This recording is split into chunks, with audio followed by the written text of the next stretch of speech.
Liverpool and Arsenal draw points. Manchester City decides to throw late. And a moment of silence for Alex Iwobi's family jewels. Pray for this man. Hello, and welcome back to Hatewatch, where football fans come to watch the world burn. I'm your host, thefatasian. Before we begin, go ahead, follow me at thefatasian official. Let the bitches know. And let's be honest with each other. This weekend of football wasn't the highest caliber play, at least for the big boys, which is why we will begin the show with survival of the shittest. And speaking of moment of silences, let's go ahead and have a memorandum for the two that were first culled for the Premier League in 2024. Gary O'Neill paid the iron price. Of course, he was the manager over at Wolves, and he guided them to their worst start ever in Premier League history. So yeah, that one had to be done. Southampton decided to sack Russell Martin after Spurs' Galaxy impacted them into dust over the weekend. This game was so brutal, a Southampton fan who was blind left the game early.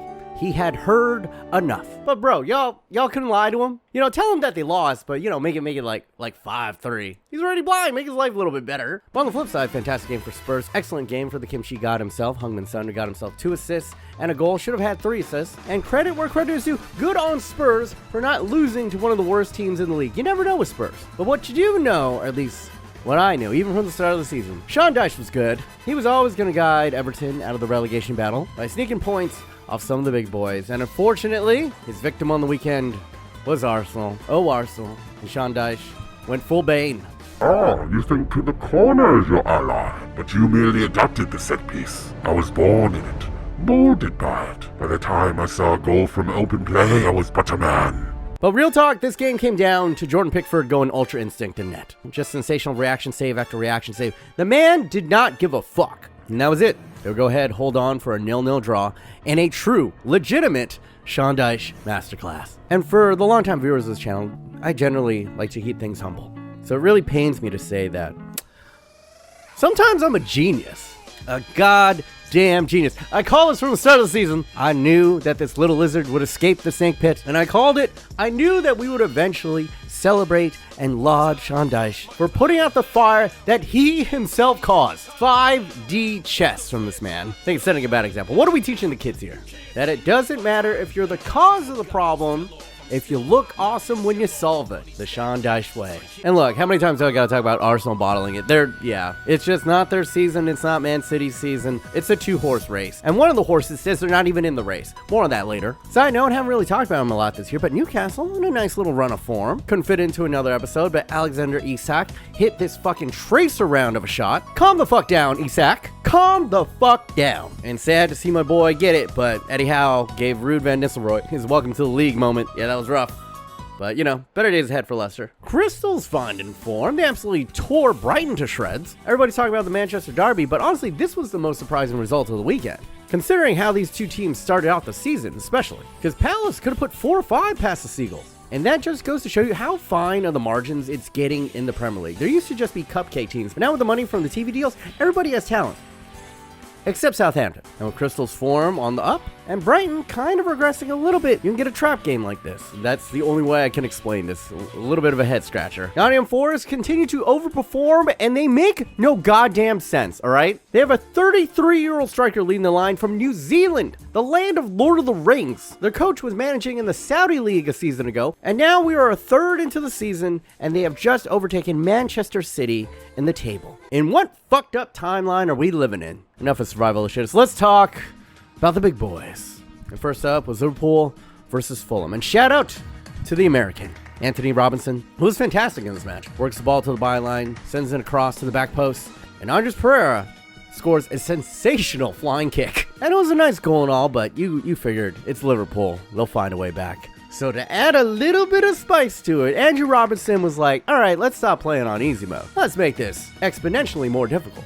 And gets himself sent off in the 19th minute, which means Liverpool have to now play a man down and a goal down for the final 70 minutes of the game. Absolutely catastrophic. And Fulham are no pushover. As I said, every team besides Southampton are talented in the Premier League. And with a man down and a goal down, this is a Herculean task presented in front of them. Luckily for Liverpool, they do have a demigod playing for them, arguably the world's best footballer at the moment. And on cue, Mo Salah puts a god cross into the back post, and Cody Gakpo leaps up like a salmon. This man is a walking absurdity. He is now tied with Erling Haaland for the league lead in goals, as well as the league lead in assists with Bukayo Saka. Dude's the Shohei Ohtani of the Premier League. And this was the most mind-boggling thing about this game. Even with a man down, I'm going to show you a still from this counterattack in the 60th minute. This is what they look like on the counter with a man down. Liverpool said, our speed in transition doesn't give a fuck about being a man down. What a monster. What a fucking monster of a team. But for all that speed, they could not find the go-ahead goal.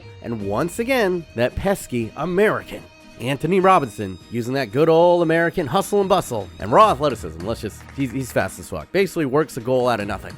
USA, USA. And now Liverpool have to do it all over again, and this time with only 14 minutes left in regulation. But again, Liverpool answer the bell, and they make it look easy. A simple ball into Jota lets this clever little player allay his defender like a bullfighter, put it onto his right, and slide it home clinically. And this is partially the reason why it's going to be hard for any team to beat Liverpool this year. They just have so many match winners on this team. Cody Gakpo has made it 7 in the last 9. Mo Salah is the best player on the planet right now. Diaz and Nunes are fast as fuck and scoring some fantastic goals. And when all else fails, you still have Jota. This is a performance worthy of a title-winning side. It's a game that they easily should have lost, and all things considered is a good result for them. But before we move on, moment of silence for my boy. Alex Iwobi gave up many future generations of Alex Iwobis to defend the honor of West London, and we thank him for his service.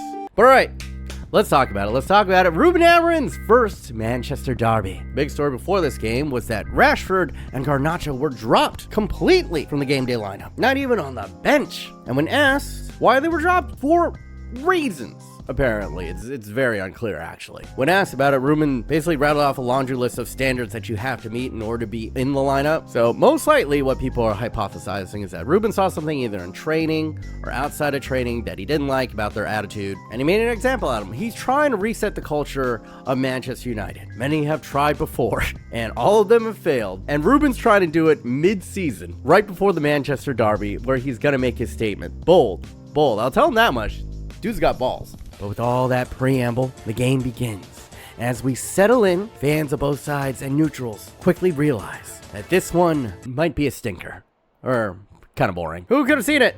A struggling, injured Manchester City versus the stitched-together Manchester United learning a new system mid-season would result in a Manchester derby that looked like two teams trying to figure it out on the pitch in real time. And the product might have not been the best to watch for neutrals. All that being said, for the first 35, Manchester United looked better than City anyway. They were hungrier, they had more possession, but as the way it tends to go in these derbies, out of nowhere, and a massive deflection, Manchester City find their opener from their most clutch goal scorer this season, Gvardiol. After that, it was just hijinks. Kyle Walker tries to get Højlund sent off with a performance that was worthy of a porno set. Put a pin in that for later. And then the game just kind of dick trickles on. There are a couple chances here and there for both sides. As we near the final 10 minutes of the game, Pep starts to throw on defenders, see the game out, and it felt like that was gonna be it. I was already writing the script, you know? Like, not the prettiest win for Man City, but exactly the salve that they need right now to steady the ship. But no.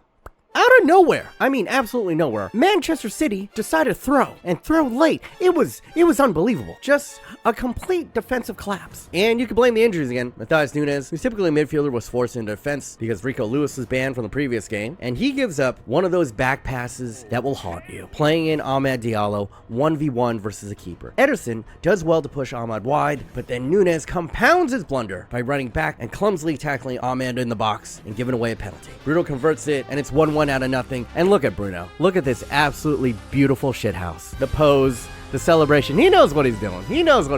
And the Manchester derby is better for it. It is quite the embarrassing gaffe. But it's 1-1. And surely this couldn't happen again. Could it? 90 seconds later, a single ball over the top and catches the entire Manchester City defense sleeping. And Amad Diallo, who's been running his ass off the entirety of the game, outruns 3 Manchester City players, gives a cheeky dink over Ederson, and then steers it on target from a tight angle. But it's not quite there yet. Gvardiol gets back into position. He's right there on the line. But we all forgot in that moment that stopping goals isn't Gvardiol's game. It's scoring goals. And he goes ahead, he just lets it trickle in between his legs. And like that, Ahmed Diallo has become Ruben Amorim's favorite player. This worked out incredibly well for Ruben. He benches Garnacho and Rashford for attitude problems for not running back. And then Ahmed Diallo goes and does this. He becomes the personification of what Amorim wants out of his players. Ahmed never stops running. He never gives up. And that tenacity allowed him to out-effort Manchester City and snatch a victory from the jaws of defeat. And you know the likes of Rashford and Garnacho were sitting at home, grinding their teeth. Rashford posted this to social media, but really, we knew it was more like this. As for Ahmed Diallo, if he hadn't already, he has completely endeared himself to the fan base. And remember, Ahmed was the one who scored that late goal to go ahead and knock out Liverpool on their FA Cup run. And with this performance in the Manchester Derby, he has already become a big game legend in his very young Manchester United career. As for Manchester City, this is the type of goal that you would see in the under 20s. And even then, you would be embarrassed. You could see the stress on Pep's face. Man, it's stressing so much, he might start regrowing here. And through the chaos, Ruben Amorim has completed the very rare different teams double over Manchester City. This, of course, will buy him a lot of time and goodwill with the fan base. And I would like to caution all the Man United fans that, yeah, let's not go head over heels here. It was an ugly win. Man City gifted us this win, let's be honest. But for the positives, they generally look better every single week. They're progressing. You can tell that they're sharper. They know when to go ahead and press. They're more instinctive on it. They're hunting in packs. They're more confident playing out of the back. They look better playing out of the back up against City more than they did against Forest,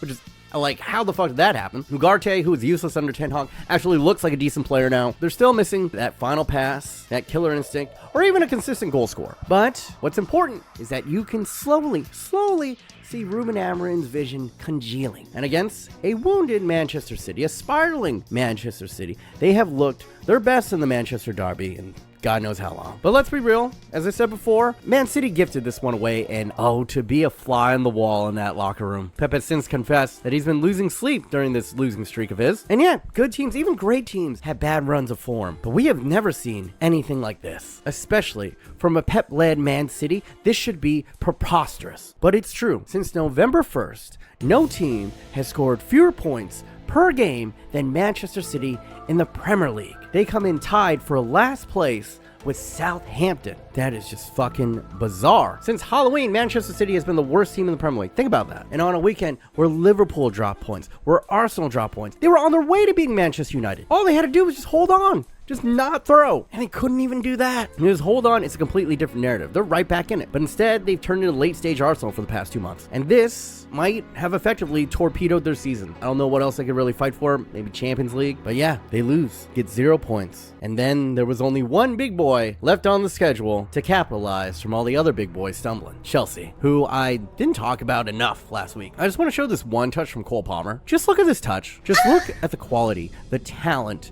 in this human being. And then I'd like to give you a friendly reminder that Gareth Southgate didn't play Cole Palmer until the third game of the Euros. And even then he came off the bench. He never gave Cole Palmer a single start. He started Conor Gallagher over Cole Palmer. England, I don't want to get political, okay? But the evidence is out there, and this is just my opinion. You guys should probably try Gareth Southgate for treason, because I can see no other reasoning on why he didn't play Cole Palmer more at the Euros. You guys probably would have won. But anyway, Chelsea were matched up against a most dangerous opponent in the Bees. Beads. Bees? Beads. Beads? That old Thomas Frank, he's a wily fox. And Brentford on their day can pretty much beat anyone in the league. They've proven it before. But Chelsea are the ones that strike first. Sononi Madueke cross floats into the box. And somehow, it's tiny sideshow Bob Cucurella who gets on the end of it. And I am just perplexed after this goal. I was like, how did they let this little shit get a header? But fuck it, he won't care. Chelsea are up right before halftime. And what proceeds is a nervy second half where Brentford gets a couple of good chances that they probably should have scored on before Nicholas Jackson says, fuck it, I'll do it myself. As he takes the ball, drives into the box, and buries it, just powers it near post. And credit where it's due, I used to make fun of Nicholas Jackson's finishing. And to be fair, he missed a sitter in this game. And we're not going to completely let you off the hook here. But I must admit that it's becoming more and more apparent that he has been putting in time on the practice pitch. And I don't mind eating my words if I'm wrong, you know? I'm happy for a player getting better. Prove me wrong. Brentford pull one back late, but it's far too late for them to rescue anything out of this match. And Chelsea do it. That is 5 league wins in a row. That puts them within 2 points of Liverpool at the top, although they played an extra game. But they are right there. And asked about it after the match, Maresca went out and said that its players are not ready for a title fight, which I think is brilliant. My man said to his team, guys, we're playing with house money, so go out there, have fun. And that's how Chelsea look on the pitch. They're loose, they're in form, they're having fun, and they know it. They're ahead of schedule of the Maresca project, and they have a manager that was smart enough to, at least to the media and the public, tell them to go ahead and keep their heads below the clouds. On and off and in between, Maresca has done very little wrong. And as a near lifelong Chelsea hater, since I first started watching the Premier League, this sucks. I wish the run of being shit could have continued a little bit longer. But that's just me as a bitter Man United fan speaking. Don't mind me. You guys got a good one, Maresca. You fucks. But that is going to be it for this week in Hate Watch. If you did enjoy, go ahead, smush your hard erect nipple on the like button right now. Well, it takes you a second, but it helps me infinitely in this godforsaken algorithm. As always, I'd like to go ahead and thank all of my patrons, keeping me alive and well during these troubling times. Shout out to everyone in the Go tier. You got Elm, Robert Matai, Peter Barr, the Fat Austrian, Valente Vasquez, and of course, Movaduck. And I cannot forget, last but not least, the double goat, Sandra Jeremy. Thank you to Alex and Lewis for helping me edit this video. If you are interested in hiring them, their socials will be in the description down below. And yeah, until next week, boys, stay thick.